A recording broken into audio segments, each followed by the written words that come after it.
С вами радио Крым Реалии, и сегодня тема нашей программы «Кого Меджлис крымско-татарского народа поддержал на выборах президента Украины?». И у нас уже есть ответ на этот вопрос. Меджлис поддержал кандидатуру Петра Алексеевича Порошенко, действующего ныне президента. И также в Меджлисе призвали граждан Украины на выборах 31 марта поддержать голосование именно эту кандидатуру. И также в Меджлисе призвали крымчан участвовать в выборах на избирательных участках, расположенных на материковой части Украины. С чем же связано такое решение? С какими политическими силами Меджлис вообще за всю историю современной Украины сотрудничал? И какие риски существуют для Меджлиса в случае, если их кандидат не победит? Все это мы обсудим в ближайшие 25 минут. С вами Катерина Некречия. Прямой эфир. Я напомню, что радио Крым Реалии вы можете слушать круглосуточно на 105,9 FM. К сожалению, пока еще не по всему Крыму. Ну а по всему практически Крыму вы можете слушать нас в избранное время с понедельника по пятницу в 8:35 и в 13:10 по крымскому времени. Также это можно сделать в интернете, на сайте Крым Реалии. И смотреть можно видеотрансляции наших эфиров на YouTube и Facebook страницах Крым Реалии. Есть бесплатный номер телефона для того, чтобы вы поучаствовали в эфире, для того, чтобы вы высказали свой комментарий или же задали вопрос нашим экспертам. 8 810 06 926. Интересуетесь ли вы предстоящими выборами президента в Украине? Как вы относитесь к тому, что Меджлис крымско-татарского народа поддержал кандидатуру Петра Порошенко? Все это сегодня в эфире мы обсудим, надеюсь, вместе с вами. Тема дня. До эфира мы связались с заместителем председателя Меджлиса крымско-татарского народа Ахтемом Чийгозом и задали ему вопрос, в связи с чем принято такое решение, чтобы поддержать ныне действующего президента Петра Порошенко на предстоящих выборах президента страны. Мы традиционно всегда активно участвовали во всех политических процессах, проходимых на территории нашего государства. И мнение крымско-татарского народа, я бы сказал, было достаточно весомым. И Меджлис крымско-татарского народа всегда реагировал на эти процессы. Ранее, до оккупации, мы обычно собирали сессию Хурултая крымско-татарского народа. Сейчас, учитывая обстоятельства, мы заручились поддержкой всех членов Меджлиса крымско-татарского народа, обсудили и приняли такое решение. Что касается вопроса конкретно по кандидатуре, то есть по нашему выбору, он очевиден. Можно много рассуждать о программах кандидатов, о том, что они думают по Крыму, но основным является, что то, что делает и делал, и в том числе находясь на высоких постах, период, когда еще не было оккупации, и разрешение этих вопросов могло быть более эффективным. Однако не было сделано, и сегодня пытаться ради достижения своей цели говорить о каких-то путях для оккупации Крыма, но мы больше отдали предпочтение реальным делам и реальному пути, который Порошенко показывает в становлении независимости государства, ее обретении ее военной мощи, ее серьезному статусу на международных площадках, я имею в виду государства нашего. И мы никогда не забудем, как это был первый президент за историю независимой Украины, который с высокой трибуны Конгресса сказал, что я крымский татарин. В ответ на позицию лидера нашего народа Мустафы Джемилева, который сказал «я украинец». Так, сегодня в этих словах мы видим, что наш народ всегда не отделял себя от развития украинского народа, и украинский народ много исторических страниц славных совместного сотрудничества имеет. Поэтому тут выбор был очевиден. О том, что Меджлис крымско-татарского народа поддерживает действующего президента на предстоящих выборах президента страны, сообщил Рифат Чубаров 10 марта на своей странице в Facebook. Он выложил скриншот документа, собственно, вот этого решения Меджлиса. Ну и мы до эфира связались с Ахтемом Чийгозом, зампредседателя Меджлиса крымско-татарского народа. Еще мы у него спросили, по его мнению, есть ли риски для Меджлиса, если выбранный кандидат, которого решили поддержать, не победит. То есть, если Петр Алексеевич Порошенко не победит на предстоящих выборах. И, собственно, почему же все-таки Меджлис поддержал Порошенко, еще рассказал нам Ахтем Чийгоз. Давайте послушаем. Мы представляем крымско-татарский народ А крымский татарский народ на кофейной гуще столь серьезные политические процессы не рассматривает. Гадать вдруг, не вдруг, это уже отсутствие принципов. Поэтому мы в своем выборе руководствуемся четкой позицией определения того, что народ считает приоритетом. Вот приоритетом наш народ избрал быть с Украиной, быть в европейских структурах, и в том числе и НАТО. И вот все 5 лет Порошенко, в отличие от всех предыдущих, не выбирал многовекторность, не объяснял невозможность вступления НАТО спекуляциями со стороны России, не перекидывал этот вопрос на некие понятия референдум, а четко, как лидер страны, желание большинства украинцев и крымско-татарского народа реализовывает реальными делами. Мы никогда не руководствовались риском. Мы боремся, мы боролись и будем бороться за свои права и за целостность Украины. Вот такое мнение официальное, да, от Меджлиса прозвучало. Ахтем Чийгоз его озвучил в комментарии Крым Реалии. Ну и первый такой наш вопрос, о котором, кстати, на самом деле говорят, пишут в комментариях. Под этим постом, который Рифат Чубаров, когда он сообщил о таком решении, есть комментарии в Фейсбуке о том, что это, конечно, ваш выбор. Например, Наталья Полтавец пишет: я уважаю, но лучше бы вы заняли нейтралитет. Так вот, какие риски, например, могут быть в случае, если Петр Порошенко не победит для Меджлиса? Есть ли такие риски? Мы сейчас поговорим с Сергеем Даниловым, заместителем директора Центра ближневосточных исследований Украины. Сергей, здравствуйте. Доброго ранку. Ну что, скажите, какая ваша реакция на такое вот заявление Меджлиса крымско-татарского народа, и как вы с вашей экспертной точки зрения можете прокомментировать то, какие могут ли быть риски для Меджлиса вот в случае того, что они не сохранили нейтралитет, да, а публично заявили о том, кого поддерживают? Ну, по-перше, Ахтем Чийгоз абсолютно правий в тому, що каже, що це було очікуване рішення. Тобто всі, хто цікавиться процесом, всі, хто слідкує за діяльністю Меджлиса, добре знали про конструктивні стосунки, які склалися у лідерів Меджлиса з діючим президентом. І вони спиралися на певну історію їхніх за останні 5 років. І кроків, і рішень, і підготовки рішень, які не були втілені, але були підготовлені на відміну від попередніх часів. Тому тут ставлення як до очікуваної події. Угу. Без знаку плюс чи без знаку мінус. Вас это не удивило? Да, Нет, я поняла. Абсолютно. Это послідовна позиция. А теперь давайте про риски, потому что если смотреть разные рейтинги, ну нет такого очевидного стопроцентного анализа от экспертов и по этим цифрам, то есть непонятно, кто на самом деле победит. Это действительно есть загадка в этом смысле. Выборы состоятся 31 марта, да, вот за 3 недели до этого Меджлис сообщил о таком решении. А если не Петр Порошенко станет следующим президентом, не пойдет на второй срок, то какие риски для Меджлиса? Ну, ризики в політиці завжди є. І Меджлису не в перший раз робити вибір, який може бути складним і нести в собі небезпеки. Але якщо подивитися на ті позиції, які він має, на той рівень інституційної співпраці, який зараз існує, то ризики, безперечно, існують, але вони не критичні для Меджлису. Так чи інакше, будь-який президент буде брати лідера Меджлиса з собою в поїздки до Туреччини, наприклад. Так чи інакше, буде продовжуватися ті програми, які почалися, бо вони інституційно вбудовані вже. Це, наприклад, бюджетне фінансування програми повернення і інтеграції депортованих народів. Це врахування кадрового потенціалу Меджлису. Так чи інакше, українська держава в особі різних гілок її влади буде співробітничати з Меджлисом кримськотатарського народу. Тому ризики, безперечно, існують, бо існує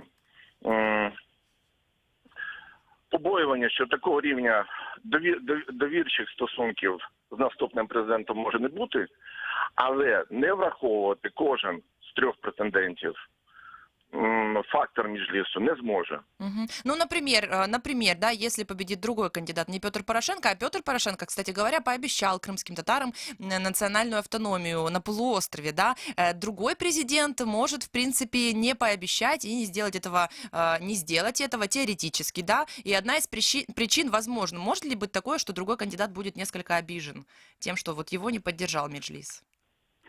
Ну, знаєте, в політиці ображений – це ненадовго. Зазвичай люди в політиці користуються іншими категоріями і будують свої стратегії стосовно того чи іншого питання, виходячи з раціональних, а не эмоциональных міркувань. Мгм. Понятно.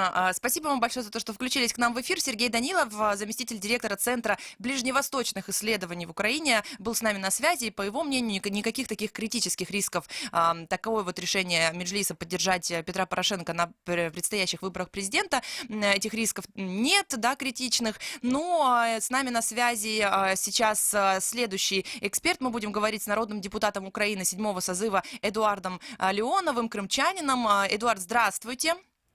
Доброго ранку. Мы сегодня обсуждаем решение Меджлиса крымско-татарского народа поддержать кандидатуру Петра Алексеевича Порошенко на предстоящих выборах. Давайте вместе с вами выслушаем. У нас есть звоночек из Крыма. Пожалуйста, очень лаконично слушаем вас. Какой ваш вопрос или комментарий? Здравствуйте, это Владимир. Здравствуйте, Катерина. У меня такой вопрос вот к Эдуарду. Ну, наверное, это даже не к Эдуарду, а к Меджлису больше. Вот смотрите, если Меджлис поддерживает Порошенко, я думаю, что он должен был выйти на улицу и дать бой Наскорпусу, который ихнего кандидата гоняет как зайца по городам. Как Меджлис такое смог допустить? Да, я думаю, что это вопрос на самом деле очень глобальный. Вообще и у нас нет сейчас на связи представителя Меджлиса, мы записали с ним комментарий заранее, вот с экспертами обсуждаем, собственно, что к чему может привести такое решение. Но тем не менее, если у Эдуарда Леонова есть какой-то... Давайте мы так с вами, Эдуард, если у вас будет в этом ответе на мой вопрос еще ответ для Владимира, нашего слушателя, то вы ответите на него. Ваше вообще отношение к тому, что Меджлис крымско-татарского народа не сохранил нейтралитет, да, а вот конкретно выбор очевиден, как сказал нам предыдущий спикер Сергей Данилов, но конкретно высказал за 3 недели до президентских выборов свои предпочтения в этом плане. Как вы к этому относитесь как политик? Як політик я до цього ставлюся так само, як і до політичного вибору будь-якого громадянина України. Справа в тому, що в самій назві Меджлісу кримсько-татарського народу присутня така, знаєте, парадигма кримсько-татарський народ.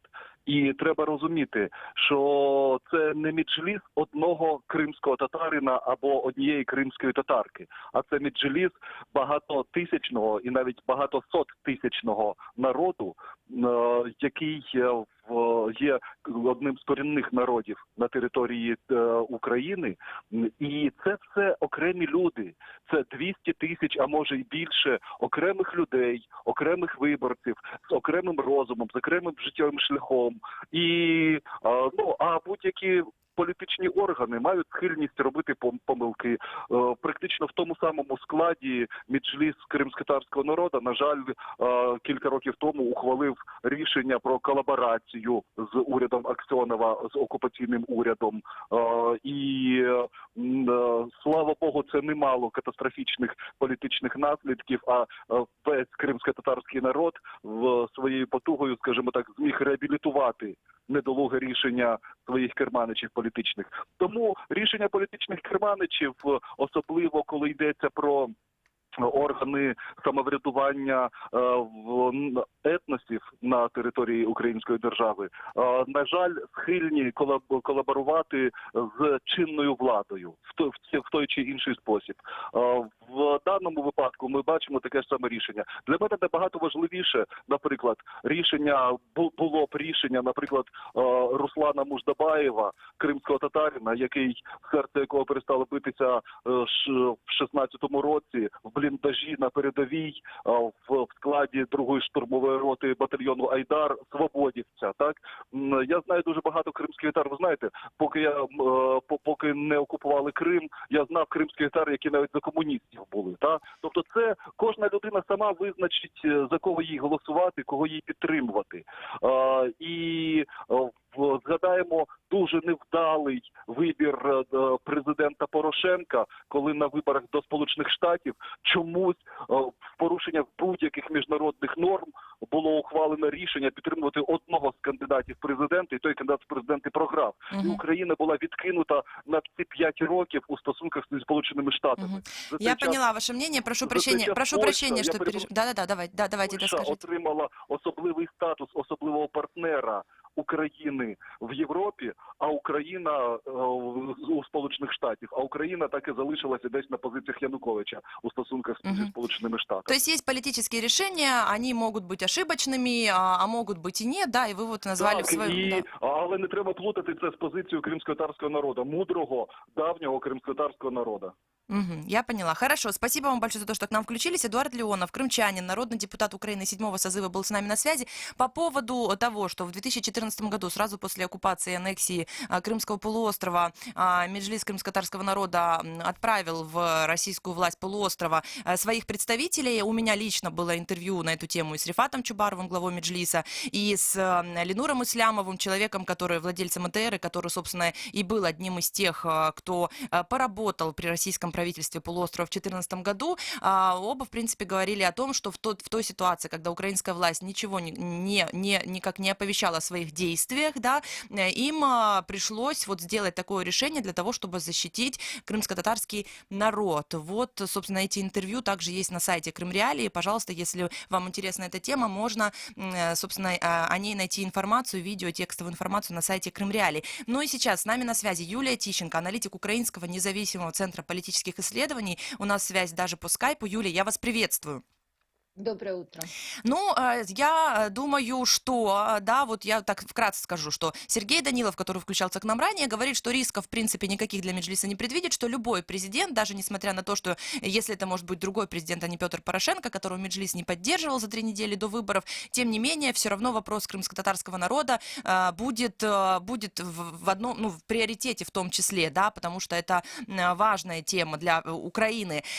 Вот Эдуард Леонов говорит о политических решениях, которые могут быть ошибочными или нет, да, но в то же время он сказал о том, что крымско-татарский народ мудрый, и, собственно, вот такое его мнение. Теперь у меня к вам вопрос, может быть, немного об истории, да, за все время независимой Украины, в принципе, как я понимаю, да, из того, что даже я поверхностно знаю, крымско-татарский народ, как политический орган крымских татар, да, но не политическая партия, например, всей Украины, тем не менее, всегда, в принципе, было сотрудничество с той иной политической силой для того, чтобы поучаствовать в парламентских или президентских выборах. Вот что вы можете нам рассказать? Действительно ли у Меджлиса есть такая вот история сотрудничества с разными политическими силами Украины?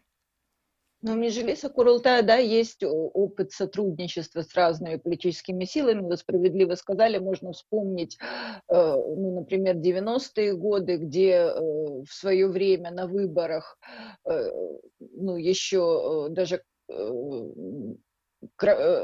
Кучма, Черновол, да, в свое время, ну, в парламентских выборах, например, Меджлис поддерживал тогда, кстати, ну, партию Черновола, тогда Удовенко. Если говорить про президентские выборы, то, ну, например, во втором туре 99-го года был поддержан тогда Кучма. В свое время был поддержан Ющенко, это были выборы 2004 года, но можно вспомнить, что, ну, тогда Виктор Андреевич особо не уделял время, по крайней мере, в первой части своей президентской каденции, вопросам, связанным там с интеграцией крымских татар. Но относительно того, что, ну, того заявления, которое было обнародовано, ну, буквально днями, да, хотя оно там было принято раньше, но по большому счету тут действительно каких-то существенных рисков для Меджлиса я не вижу. Единственное, что если, ну, как бы будут не те результаты выборов, которые ожидает Меджлис, ну, возможно, на первых этапах, да, вот если так посмотреть по аналогии там с предыдущими ситуациями, какое-то, ну, не то чтобы похолодание, но определенные, ну, как бы сложности в коммуникации здесь могут быть. Мгм. на самом деле. Ну, Смотрите, все зависит, а было ли, да. была ли поддержка там блока Юлии Тимошенко, насколько я знаю, что, например, была, а сейчас мы видим, что уже вторые выборы президентские подряд, в принципе, очень сильное противостояние как раз между Юлией Владимировной и Петром Алексеевичем, да, и вот, а в истории Меджлиса была такая ситуация, когда депутаты были в представительстве парламента от БЮТ, насколько я знаю. Ну, честно говоря, я не припомню, чтобы они были отбьют в парламенте Украины, да, то есть коммуникация на самом деле всегда была, но если мы посмотрим на эту избирательную кампанию, то, по сути, ну, у кандидатов, которые бы более-менее, ну, как бы активно говорили о Крыме, то есть и более-менее понятно, ну, предлагали какие-то пути решения тех проблем, которые есть сейчас, и говорили бы о том, как можно бы, да, оккупировать Крым и так далее, их, ну, на самом деле не так много. И Порошенко, он как раз один из тех кандидатов, которые, нынешний президент, который, в принципе, как раз и говорит об этом. Можно вспомнить, что в 2014 году, в свое время, именно Порошенко был тем народным депутатом, это был март, то есть 20 марта 2014 года, который, по сути, инициировал тогда принятие постановления в парламенте про признание крымских татар коренным народом, да, то есть все эти годы была, в общем-то, достаточно, ну, такая плотная, интенсивная коммуникация. Порошенко чуть ли не единственный из всей этой когорты говорил про изменения в Конституцию, это крымско-татарская национально-территориальная автономия, имеется в виду Конституция Украины, но на самом деле ничего, ну, как бы шагов в этом направлении пока было еще, ну, не сделано, да, на самом деле этот текст не поступил еще даже к Конституционной комиссии, не говоря уже о парламенте. Ну, никакой гарантии, что следующие там претенденты, кандидаты, если, ну, они победят гипотетически на этих выборах, будут действовать по-другому, ну, ее нет. Мгм. Я отмечу только, что вот, например, Мустафа Джемилев, лидер крымско-татарского народа и экс-глава Меджлиса, он избирался в Верховную Раду Украины и от Народного Руха, и от нашей Украины в свое время, и от нашей Украины Народная самооборона, и список ВО «Батьківщина» тоже, кстати говоря, был. Это я уже в интернете подсмотрела. Давайте, Юлия, мы с вами выслушаем, у нас есть еще звоночки. До окончания средних волн у нас несколько минут, потом мы продолжим на 105,9 FM, но вы в эфире, давайте выслушаем ваш комментарий или вопрос для Юлии Тищенко, возможно.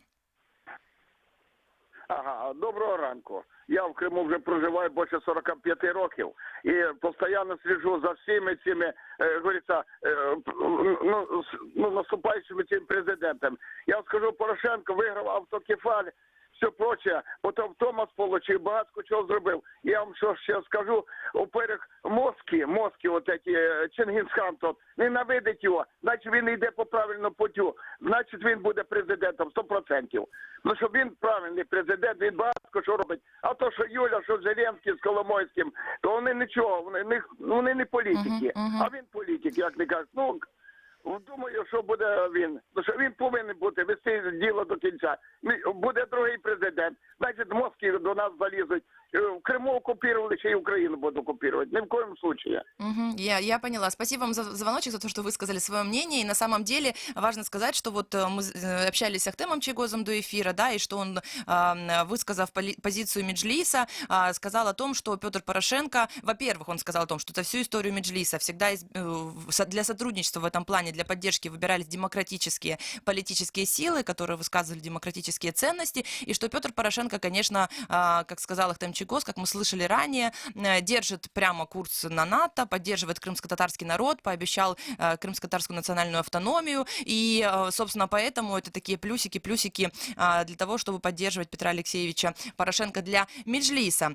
Юлия Тищенко, аналитик Украинского независимого центра политических исследований, с нами на связи. У нас остается меньше минуты на средних волнах. Я, пользуясь случаем, напомню, что мы сейчас продолжаем разговор. Мы говорим о том, кого Меджлис крымско-татарского народа поддержал на выборах президента Украины. 10 марта Рифат Чубаров опубликовал документ, согласно решению Меджлиса, согласно которому это кандидатура действующего президента. Какие риски могут быть в случае победы другого кандидата, да, и, собственно, какая история вообще политического соприкосновения с политическими силами на разных выборах парламентских или президентских Меджлиса крымско-татарского народа. Это все тема нашей сегодняшней программы. И на самом деле мы слышим много интересных таких вот мыслей по этому поводу от наших экспертов. Я напомню, что сейчас мы переходим на 105,9 FM, или же на YouTube, Facebook страницах Крым Реалии можете нас смотреть и звоните по бесплатному номеру телефона для жителей Крыма 8 800 10 06 926.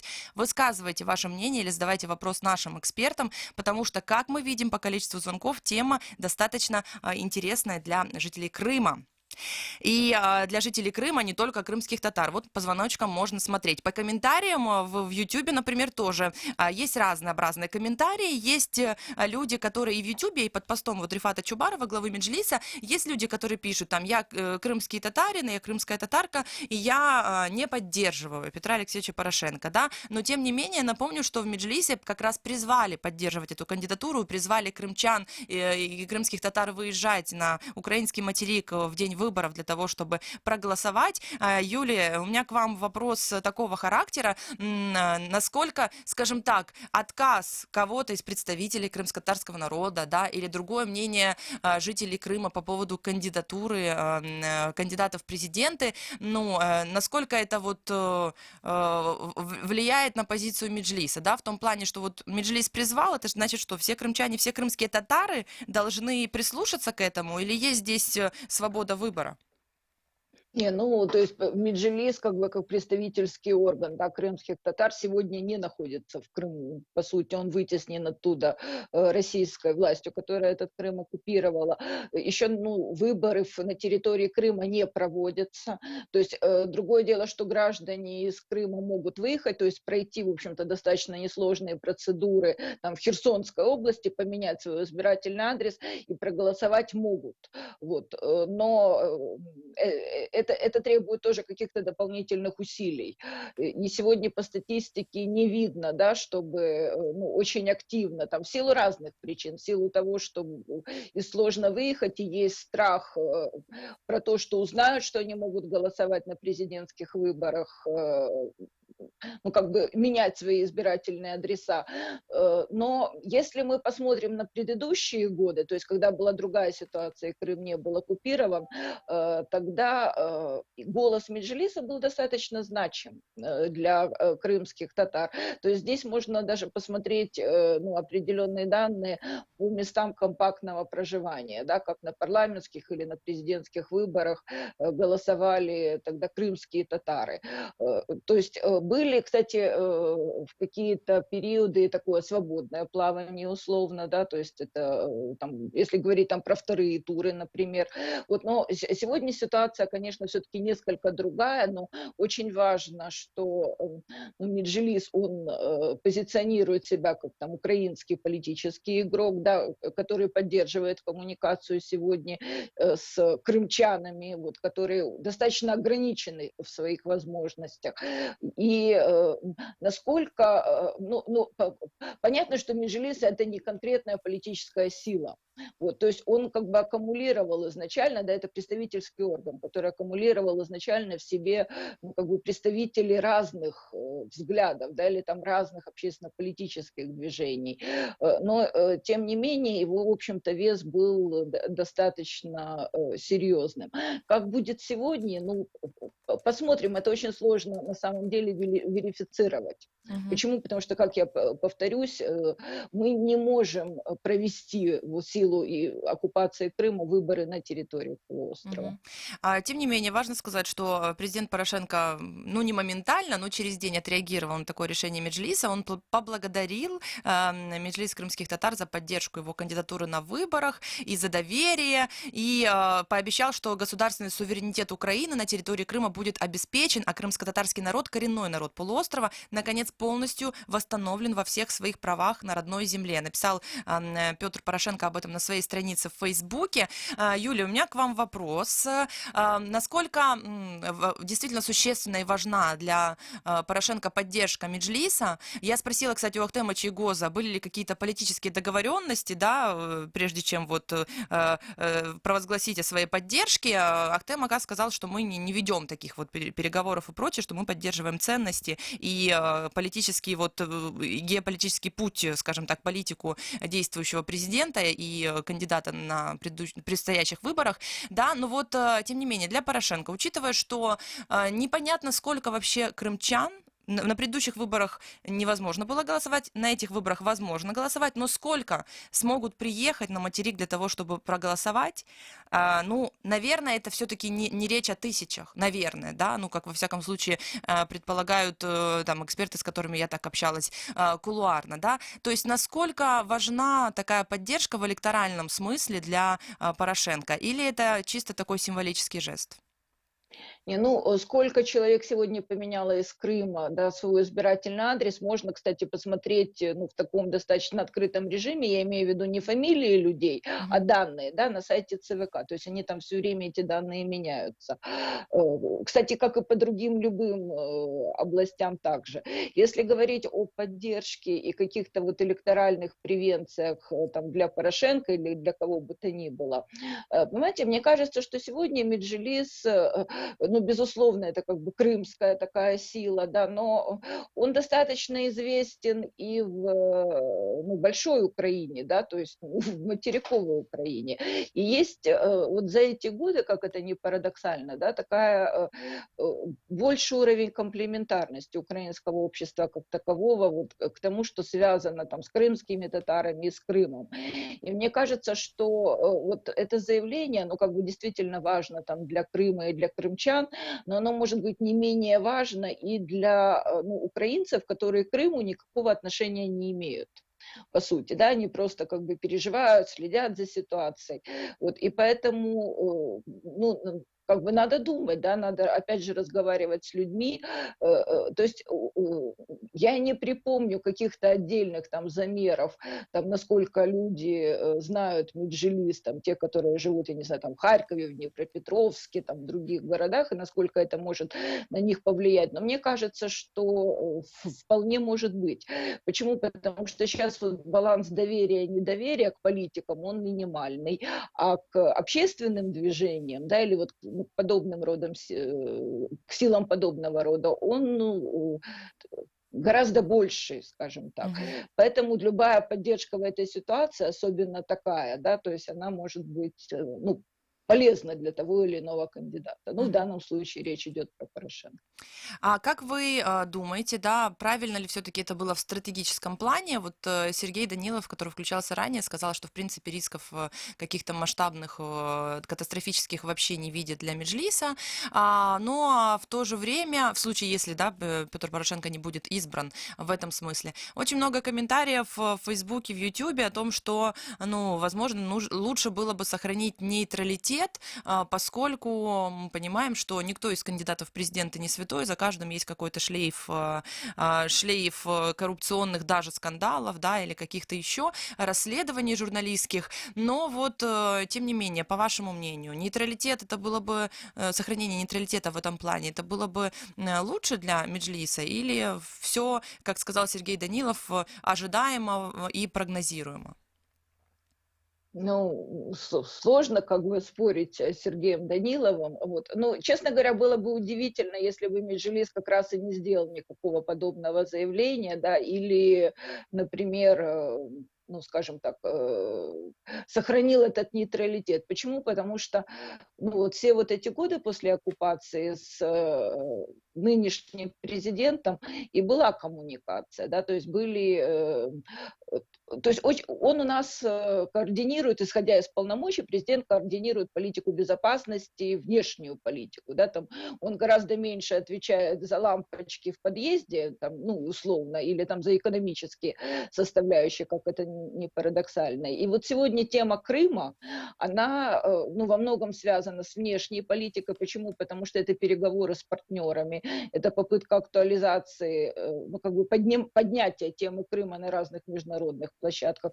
И, безусловно, это тема безопасности, это и тема и прав человека.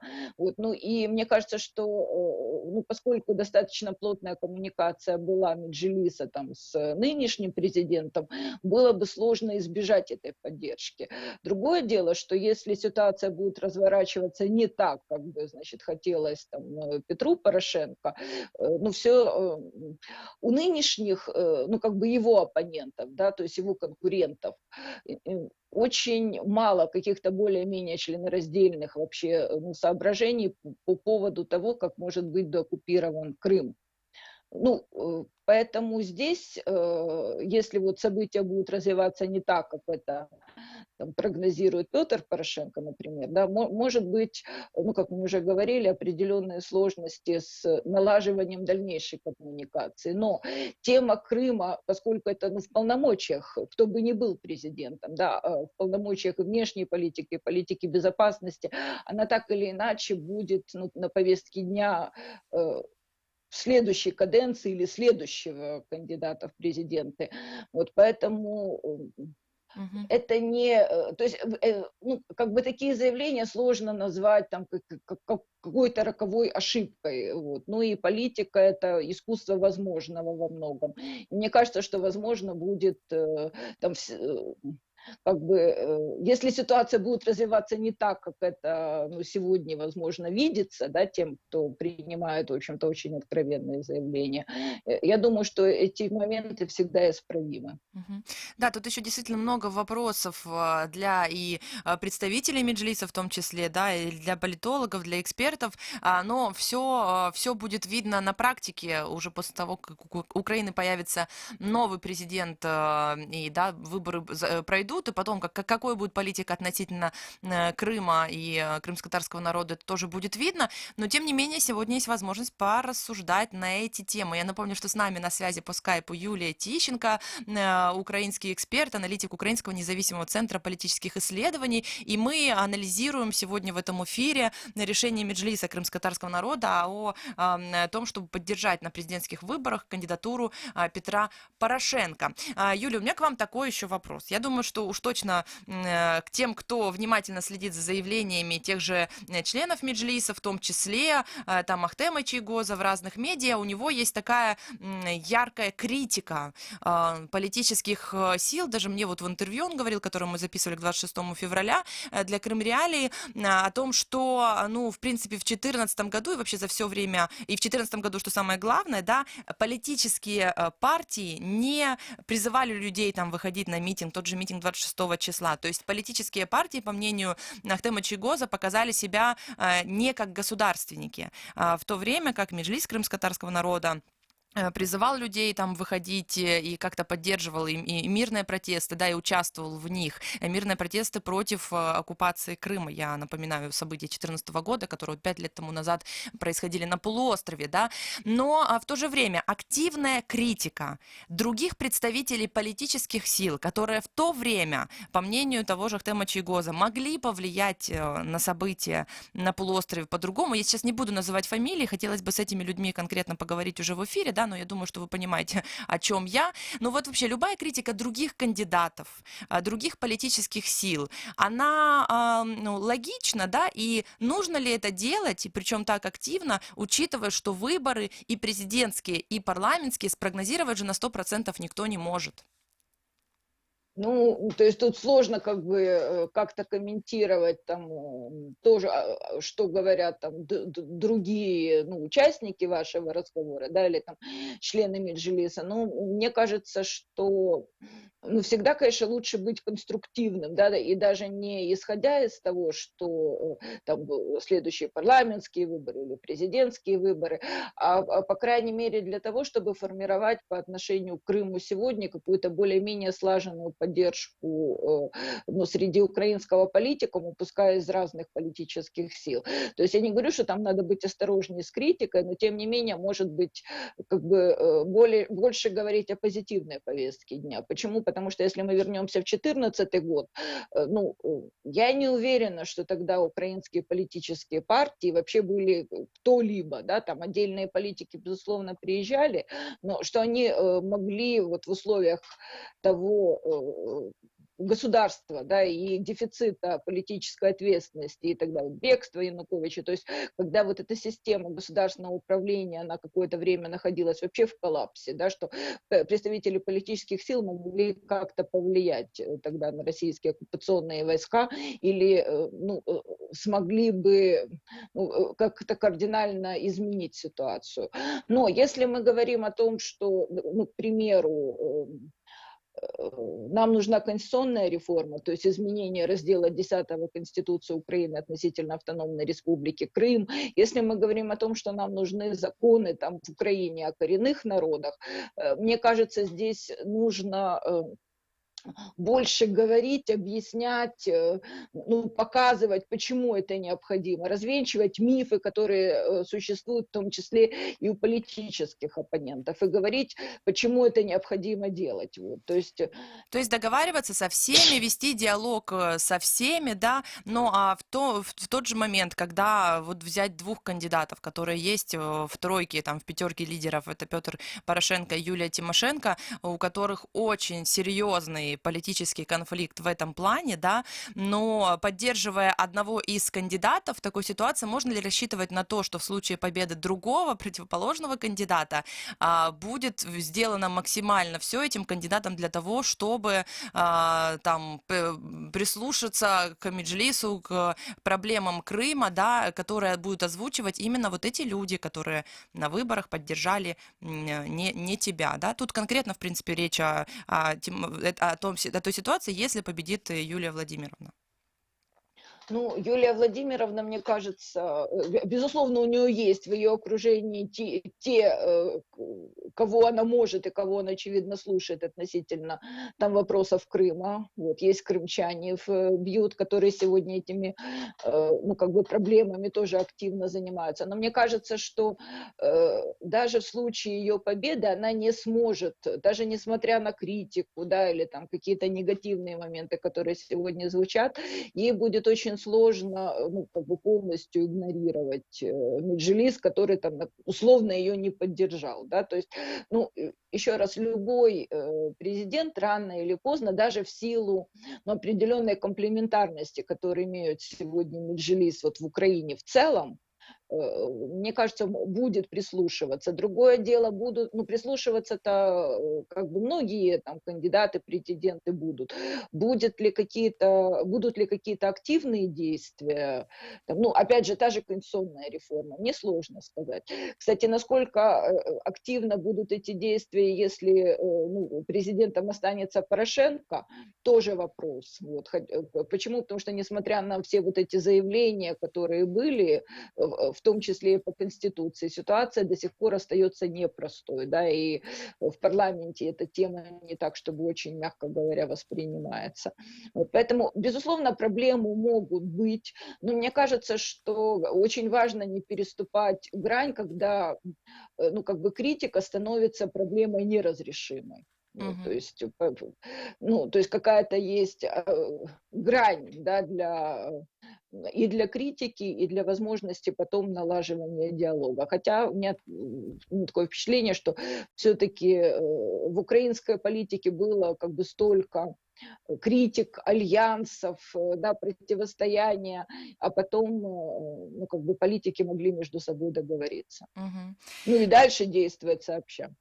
Понятно. Тем более такая объединяющая тема, да, для многих кандидатов в президенты, я так скажу, да, потому что на самом деле вопрос того, присутствует ли Крым в программах кандидатов в президенты, что там об этом написано, это очень сложный вопрос, потому что говорить практически не о чем, но тем не менее мы об этом периодически говорим в наших эфирах. эфирах, но это уже тема других эфиров. Спасибо, Юлия Тищенко, за то, что включились вы к нам в эфир. Напомню, что мы по скайпу связывались для того, чтобы услышать комментарии на эту тему. А Юлия Тищенко, аналитик Украинского независимого центра политических исследований. Также сегодня мы общались с другими экспертами, которые высказали свое мнение относительно решения Меджлиса поддержать конкретную кандидатуру на выборах президента, которые состоятся вот уже через 3 недели.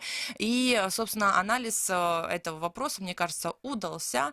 И я благодарна всем спикерам и всем участникам, всем звонящим. Главное, не все звоночки мы успели принять. Людям, которые интересуются этой темой и которые имеют какое-то свое мнение относительно этой темы. Спасибо также всем, кто комментировал. Ну, а далее в нашем эфире мы будем говорить о новостях, о интересных темах, интересных событиях, которые происходят в Крыму. Оставайтесь с нами. Вечер. Лучшее время, чтобы узнать главные события дня. С понедельника по пятницу в 19:30. Крымский вечер на радио Крым Реалии. Конкурс можно объявить. Я просто часто говорю о расписании прямых эфиров радио Крым Реалии, что, в принципе, я готова даже объявить конкурс, и приз — это там футболка или кепка или пайта с брендом Крым Реалии, например, да. Если вы вот позвоните к нам в эфир и расскажете, какие же прямые эфиры вы слушаете, когда они вообще есть. Я просто понимаю, что по много нашей аудитории, особенно по многим звонящим и по тем зрителям, которые комментируют происходящее в Ютубе, в Фейсбуке, ну, в Ютубе в большей степени, что есть у нас постоянная аудитория, постоянные зрители, которые даже не пропускают эфиров. Поэтому, если вы готовы напомнить расписание эфиров за меня и сделать это просто прямо сейчас, в ближайшие 10 минут нашего эфира, пожалуйста, звоните по номеру телефона 8 800 10 06 926. Звоните прямо сейчас и расскажите, и выиграете приз. Если кто не хочет логотипы Крым Реалии, если вы тем более непосредственно, да, там на полуострове постоянно находитесь, то можем коробкой конфет любимого вашего бренда тоже наградить вас за правильные ответы. 8 800 10 06 926.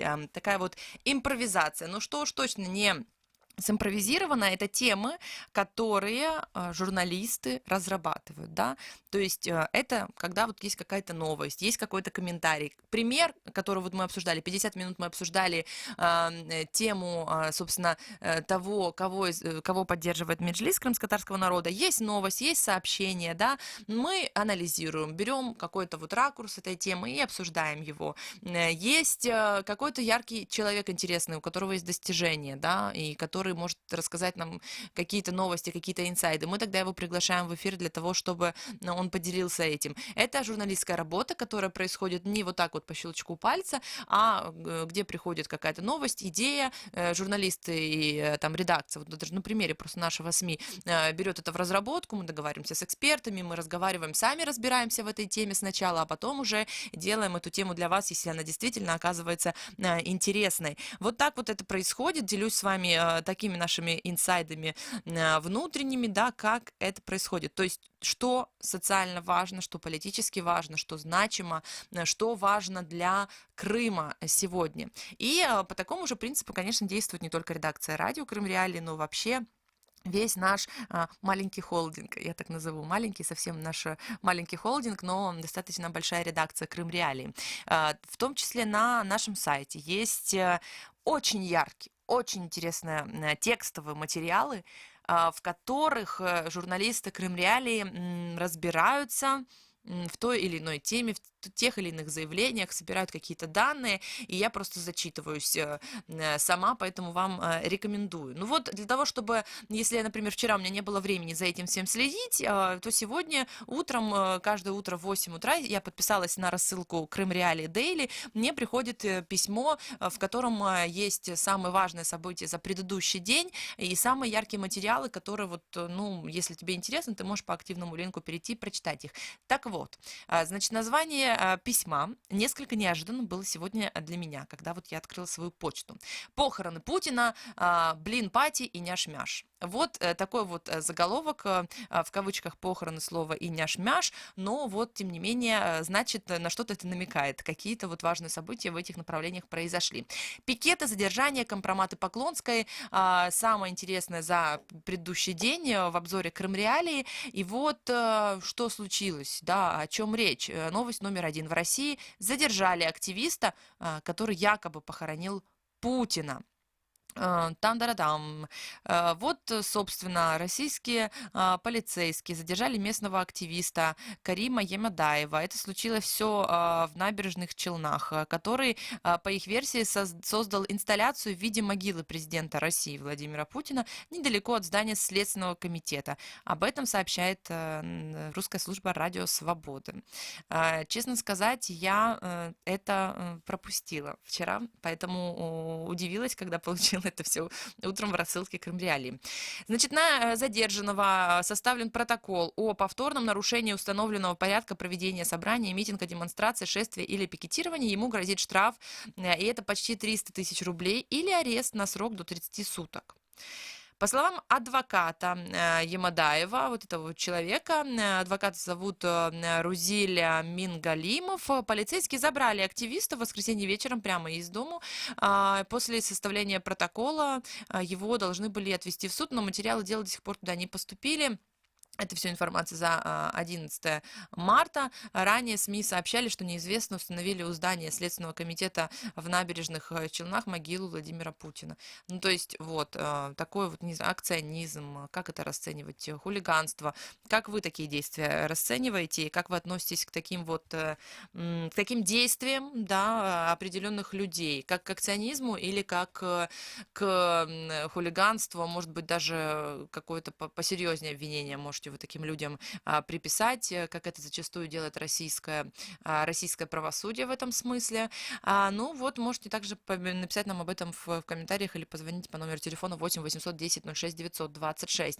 Далее, еще одна новость, которая пришла в письме от Крым Реалии. Крымские чиновники требуют снести храм православной церкви в Евпатории. Стоит ли, по вашему мнению, это я вопрос задаю всем, там, прихожанам, не прихожанам, атеистам, не атеистам, неважно, можно ли такие действия вообще, как вы относитесь к таким заявлениям, к таким действиям, да, ваши отношения? Российская власть Крыма требует снести храм Православной Церкви Украины в Евпатории. Об этом сообщил архиепископ Черниговской и Нежинской Православной Церкви Украины Евстратий Заря. Недавно, говорит он, в Евпатории начали выдавать предписание к храму. Он будто бы незаконно построенный, и поэтому должен был снесен. Цитирует архиепископа украинское информационное агентство УНН. Значит, нам архиепископ Крымской епархии Православной Церкви Украины Климент подтвердил, что к нему обращались с запросом по поводу здания храма в Евпатории. Подробнее есть информация на сайте Крым Реалии этой новости. Тема действительно щекотливая. Так вот, мягко скажу, щекотливая. В Симферополе мужчина вышел на одиночный пикет против коррупции в пенсионном фонде Крыма, а Наталья Поклонская собирается выпускать товары под брендом Няш-Мяш. Вот такой вот он рост от главного прокурора, значит, сначала от прокурора украинского, который, значит, собственно, как это, не остался верен присяге, который пошел в, как это говорят в официальном Киеве, значит, на сотрудничество с оккупантом, а после этого сделал головокружительную карьеру главного прокурора Крыма, в том числе такими решениями, как запрет Меджлиса крымско-татарского народа или ограничение работы ресурса Крым Реалии, в том числе, да, ну, значит, мы все помним мем 2014 года про Няш-Мяш, и вот Наталья Поклонская, теперь уже депутат Госдумы от Крыма. Эти выборы, кстати говоря, вот эти кандидатуры, которые избирались от Крыма в Госдуму России, официально Украиной не признаны. Но вот она, значит, решила теперь и вместе с мужем и бизнес такой вот создавать, да, бренд Няш-Мяш. Покупали бы вы такие какие-то изделия этого бренда, да, помогали бы вы экономически состояться, то есть политически, или как это сказать, ну, в общем, карьера у человека уже построена, теперь только осталось бренд создать создать и в бизнес пойти. Так вот, Наталья Поклонская, она хочет выпускать под этим брендом «Няш-мяш», о чем она сообщила на пресс-конференции в Ялте, когда презентовала книгу «Крымская весна. До и после. Истории с первых уст». Значит, она со своим супругом, юристом Иваном Соловьевым, который также присутствовал на этой пресс-конференции, заявили, что к ним обратились предприниматели, которые хотят сделать серию продукции под брендом «Няш-мяш», но не зарабатывать на этом. И далее цитата Поклонской: «Я очень оптимистично настроена к этой идее. Этот бренд заслуженно мною выстрадан. Вначале я очень переживала по поводу «Няш-мяш», но потом поняла, что надо уметь шутить. «Няш-мяш» — это 100% крымский бренд. Это символ Крыма. «Няш-мяш» — Крым наш». Значит, все жители Крыма, патриоты Крыма, запомните, что сказала Наталья Поклонская. Символ Крыма — это, цитата далее, «Няш-мяш, Крым наш». Вот такая вот новость от Поклонской. Это цитата издания «Крыминформ». И что же будет выпускаться под этим брендом? Пока все, что известно, что это будут качественные крымские товары. Есть традиционно крымские продукты, которыми Крым славится. Мы же не будем водку делать, заявил муж Поклонской Соловьев. Есть еще варианты. Есть варианты крымского боярышника, есть варианты крымского ялтинского лука под брендом «Няш-мяш, Крым наш», тоже можно сделать. Есть варианты, можно продавать морскую воду, я не знаю, в бутылках для коллекций личных нужд и вечной памяти про Крым наш в том числе. И что еще можно делать? Можно выпускать одежду, мне кажется, в стиле, значит, прокурора аннексированного Крыма, в том числе, или аксессуары. Вот разные варианты могут быть. Будем, конечно же, следить, если там будет какое-то развитие у Поклонской, значит, в этой няш-мяш истории, то, конечно же, мы непременно сообщим об этом. С вами все это время была Катерина Некречья. Спасибо за то, что остаетесь с нами. Это можно делать, кстати говоря, и на сайте Крым Реалии, и на 105,9 FM, слушая радио Крым Реалии, или же в наших соцсетях. Крым Реалии можно найти везде, где угодно. Было бы желание. Хорошего всем дня.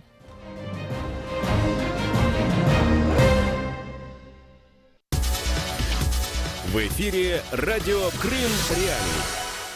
157 осіб загинули внаслідок аварії пасажирського літака в Ефіопії. Літак Боїнг